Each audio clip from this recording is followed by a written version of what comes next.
The text message came through at 2:47 p.m. on a Tuesday. I was reviewing Q4 projections when my phone buzzed with my sister Emma's name. "Can't have you at Christmas this year, Alex. Sorry. Mark's parents are coming and they're all corporate executives. Your factory job would be awkward. You understand, right?" Before I could respond, Mom's message appeared in the family group chat. "Emma's right, sweetie. Maybe next year when you've moved up? Face with tears of joy, face with tears of joy, face with tears of joy." 3 laughing emojis. That was Mom's signature move, cruelty wrapped in emoji humor. My brother David chimed in. "Honestly, Alex, it's probably for the best. Mark's dad runs a hedge fund. What would you even talk about? Assembly line quotas." I stared at my phone for a moment, then typed, "Understood." That single word carried 28 years of history. Growing up, I was the family disappointment waiting to happen. Emma was the golden child. Perfect grades, perfect internships, perfect trajectory into corporate marketing. David followed close behind with his finance degree and his entry-level position at a regional bank that he talked about like he'd founded Goldman Sachs. Then there was me. The one who chose state school over private university.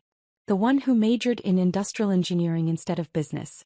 The one who, according to family legend, threw away every advantage we gave you. "Industrial engineering," Dad had said at my graduation, barely masking his disappointment. "So you'll what?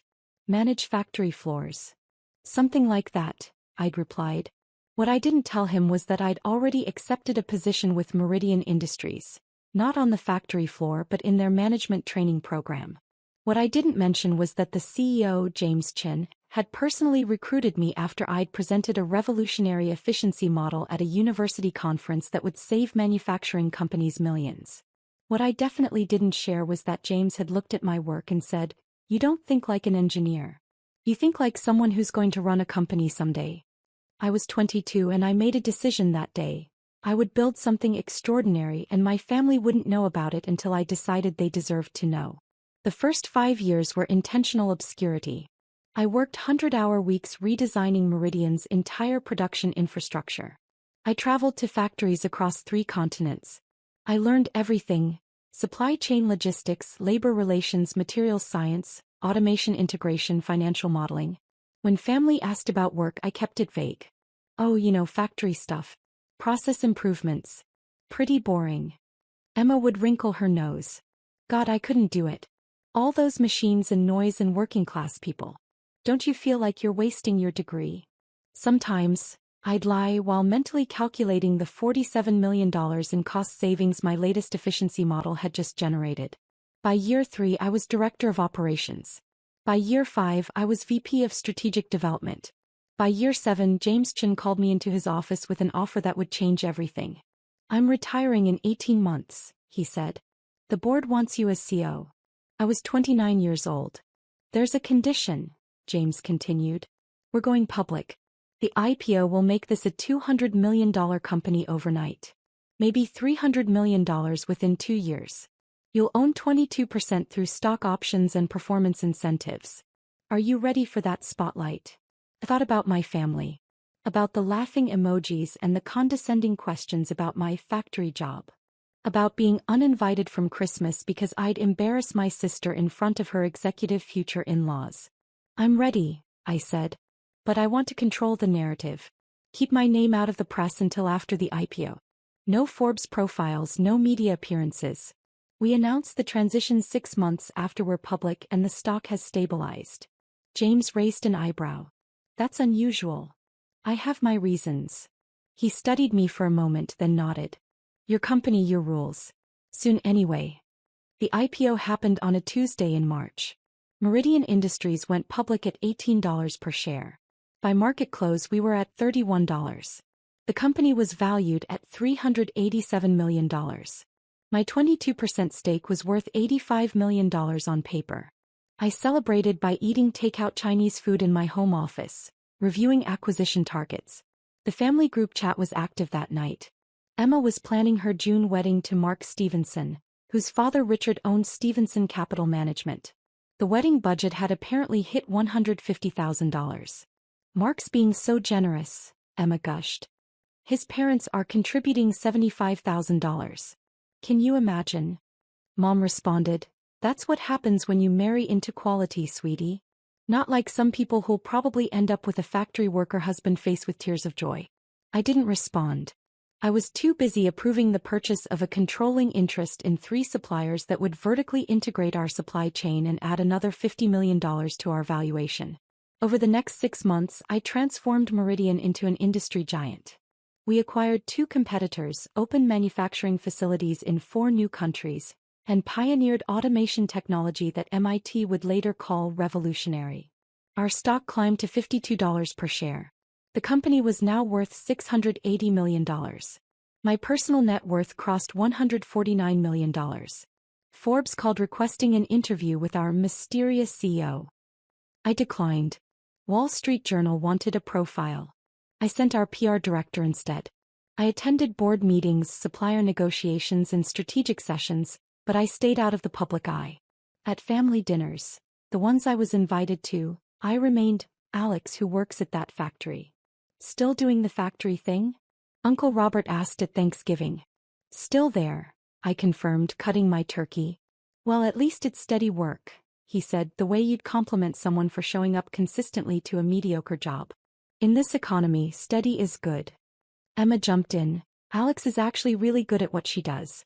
I mean, it's not glamorous, but someone has to manage those types of workers, right? She said it like she was defending me, completely unaware how condescending she sounded. Mark, her fiancé, sat beside her looking uncomfortable. He was a junior analyst at his father's firm, coasting on the family name. We'd been introduced 3 times and he'd never remembered meeting me before. What kind of factory? He asked politely. Manufacturing, I said vaguely. Industrial production. Very boring stuff. Oh. He lost interest immediately, turning back to discuss market trends with David, who was desperately trying to sound knowledgeable about hedge fund strategies he'd clearly just Googled. I smiled and said nothing. The text message uninviting me from Christmas came 6 weeks before the holiday.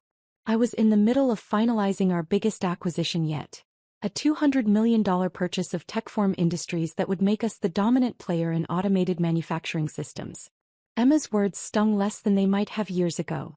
By now, I'd built something so far beyond her comprehension that her judgment felt like a child critiquing a symphony. But Mom's laughing emojis? David's comment about assembly line quotas? Those activated something cold and strategic in me. I forwarded the message thread to my executive assistant, Sarah. Pull everything we have on Stevenson Capital Management, I wrote. Financials, client list, portfolio performance, personnel. I want to know what Mark Stevenson does there and how their firm is performing. Sarah's response came 2 hours later. It was thorough.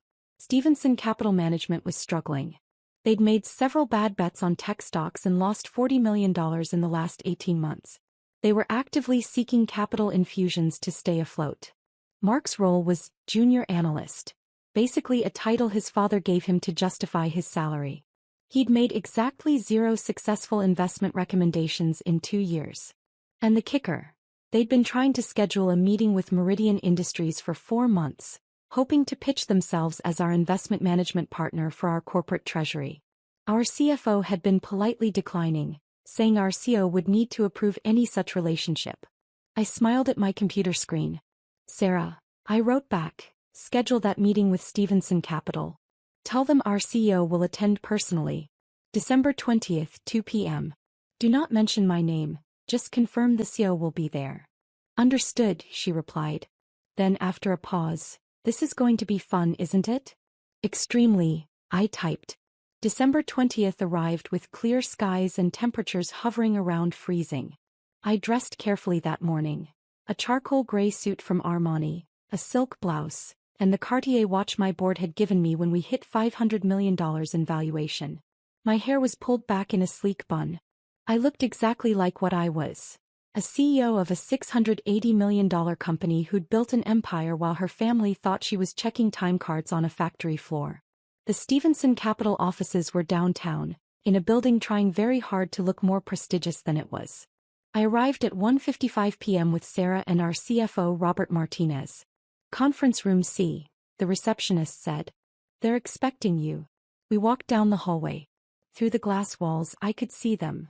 Richard Stevenson, silver-haired and pompous, sitting at the head of the table. Two associates whose names I'd already forgotten. And Mark, my sister's fiancé, looking nervous and underprepared, shuffling papers he clearly hadn't read. They couldn't see me yet. The glass was one way from the hallway. "Ready?" Robert asked quietly. "Absolutely," I said. Sarah opened the door. Richard Stevenson stood immediately, his salesman smile activating. "Welcome. Thank you so much for making time to..." He stopped mid-sentence. They all did. Because they were staring at me. Mark's face went through a fascinating journey. Confusion, recognition, more confusion, then dawning horror as his eyes traveled from my face to the portfolio in Sarah's hands with "CEO briefing" embossed on the cover. "I'm sorry," Richard said slowly, his smile frozen.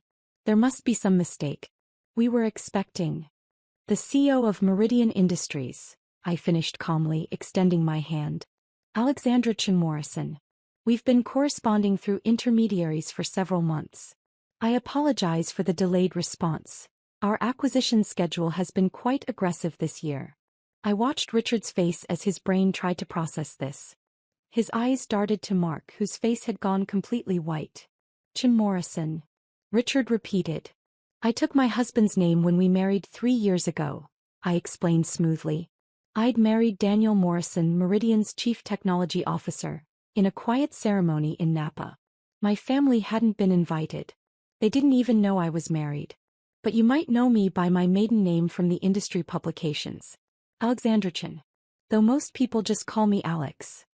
The color drained from Richard's face now too. Mark made a sound like a small animal dying. "Wait," Mark croaked. "Alex? Factory Alex? You're..." "Factory Alex," I repeated, tasting the words. "Yes, I suppose that's what my family calls me. Because I work in manufacturing. Because I run this manufacturing company, actually. Because I built this $680 million manufacturing empire from the ground up over the last 8 years while apparently being too embarrassing to invite to Christmas dinner." I let that hang in the air for a moment. "Shall we sit?" I continued pleasantly, moving to the head of the table, the seat Richard had been occupying. He scrambled to move. "I have another meeting at 3:30, so let's make this efficient." Sarah placed the portfolio in front of me. Robert took the seat to my right. Mark looked like he was going to vomit. "Now then," I said, opening the portfolio to reveal Stevenson Capital's complete financial breakdown. Information they definitely hadn't provided but which I'd acquired through perfectly legal channels. "You've been attempting to position yourselves as potential investment managers for Meridian's corporate treasury. Currently valued at approximately $340 million in liquid assets. Is that correct?" Richard found his voice. "Yes, we believe we could provide exceptional..." "Your firm has lost $43 million in the last 20 months, I interrupted, reading from the report. "Your flagship fund is down 34% when the S&P is up 22%. You've had client redemptions totaling $67 million this year alone. You're currently seeking capital infusions to maintain operational liquidity." I looked up. Does that sound like a firm I should trust with $340 million? The silence was deafening. Mark's voice came out strangled. "Alex, I didn't. Emma said you worked on a factory floor. She said you were..." she said. "Embarrassing." I supplied helpfully. "Yes, I got that text. Your factory job would ruin everything." I believe those were her exact words. Followed by my mother's laughing emojis and my brother's comment about assembly line quotas. I pulled out my phone and with theatrical precision found the message thread and turned it toward Richard. "This is from 6 weeks ago. That's your future daughter-in-law, explaining why I couldn't attend Christmas dinner because my job would be too awkward around your executive family." Richard's face went from white to red. "Mark, what the hell?" "I didn't know." Mark shouted. "How was I supposed to know? He never said." "Emma said her sister worked in a factory. She made it sound like you were checking inventory or operating machines or something." "I do check inventory," I said mildly. "When I'm touring our 17 manufacturing facilities across 9 countries. And I understand machine operation intimately. I redesigned our entire automation system. That innovation alone saved us $89 million annually. It's also why MIT offered me an adjunct professorship, which I declined because running a company is rather time-consuming." I stood up, smoothing my suit. "Gentlemen, I think we're done here. Robert, please note in our files that Stevenson Capital Management is not an appropriate fit for our investment needs. Wait. Richard stood desperately. Miss Chin, Ms. Morrison, please, there's been a terrible misunderstanding. What my future daughter-in-law said, that was clearly not a misunderstanding, I corrected. It was exactly what she believed. What my entire family believes. That I'm somehow lesser because I chose manufacturing over marketing. That I'm an embarrassment because I built something real instead of pushing PowerPoints around a conference room. I turned to Mark, who looked like he wanted to disappear into the floor. You should probably call Emma. Tell her that her embarrassing factory worker sister just denied your father's firm a potential $340 million account. Tell her that the working-class people I manage include 1,200 employees across 3 continents, 47 of whom have PhDs. Tell her that the boring factory stuff I do resulted in a company valuation that makes your father's entire firm look like a lemonade stand. Please, Mark whispered. The wedding is in 6 months. Emma will kill you, I suggested. Yes, probably. But that's not really my concern, is it? After all, I won't be at the wedding. I'm too embarrassing. I walked toward the door, then paused. Oh, and Mark? One more thing. That factory you all love to mock? The one where I supposedly waste my degree? We're announcing a major acquisition next week. Techform Industries' $200 million purchase price. It will push our valuation over $900 million. The Wall Street Journal is running a profile piece on me. They've been requesting it for 18 months and I finally agreed. Forbes is doing a feature on 30 under 30 CEOs who changed their industries. I'll be on the cover. I smiled. So in about 10 days, everyone in your father's professional circle, everyone Emma has been bragging to about marrying into an executive family, will know exactly who I am. They'll know that the Stevensons tried to land Meridian as a client. And they'll know that the CEO personally declined because your firm's performance was too risky. I let that sink in. How do you think that plays at country club brunches, Mark? His face answered for him. Merry Christmas, I said and walked out. I made it to my car before my phone started exploding. The first call was from Emma. I didn't answer. The second was from Mom. Declined. The third was from David, which was interesting. He usually stayed out of family drama. I let them all go to voicemail and drove back to the office. Sarah met me at the elevator with a grin. Mark Stevenson called 4 times. Your mother called twice. Your sister has called 7 times and sent 14 text messages. Your brother left a voicemail that was mostly just him saying, "What the hell?" repeatedly. Perfect, I said. Block their numbers from my office line. Personal phone too, actually. Already done, Sarah confirmed. Also, your husband called. He saw the Stevenson meeting on your calendar and wanted to know if he should prepare bail money. I laughed. Daniel understood exactly what today had been about. Tell him I'll be home for dinner. We're celebrating. By evening, the voicemails had reached epic proportions. Emma's first message. Alex, Mark just told me the craziest story. Call me back immediately. This is insane. You're a CEO? Since when? Why didn't you tell us? Emma's 5th message. Okay, I'm reading about your company online and Alex, I don't understand. Why would you hide this? Why would you let us think you were just... Call me back. Please. Emma's 10th message. Mark's dad is furious. He says you humiliated them. He says you deliberately deceived us. Alex, the wedding is in 6 months. Mark's family is talking about calling it off. How could you do this to me? There was. Not, I'm sorry I uninvited you from Christmas. Not, I'm sorry I was ashamed of you. Just, how could you do this to me? Mom's messages followed a similar pattern. Shock, confusion, then anger that I'd made them look foolish by hiding my success. David's voicemail was different. Alex, look, I'm reading about you right now. 9 countries? $680 million? What the? Why didn't you say something? We've been treating you like... Yeah, I get it now. I get why you didn't say something. Call me back. Please. I owe you an apology. At least David was capable of basic self-reflection. I didn't call any of them back. The next morning, my executive assistant forwarded me an email that had come through our corporate contact form. It was from Richard Stevenson. Ms. Morrison, I hope we can discuss yesterday's meeting more calmly. There have clearly been family miscommunications that affected everyone's perception. I would appreciate the opportunity to.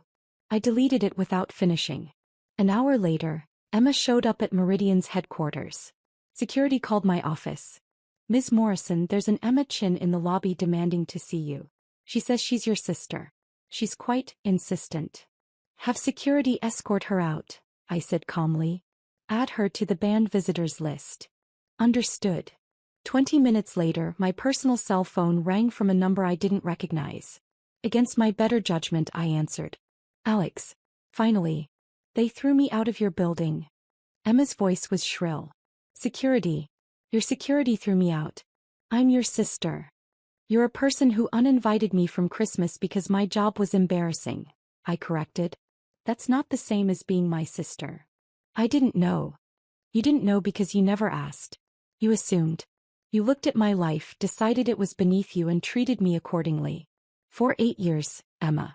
8 years of condescending comments and pitying looks and being excluded from family events because I didn't fit your image.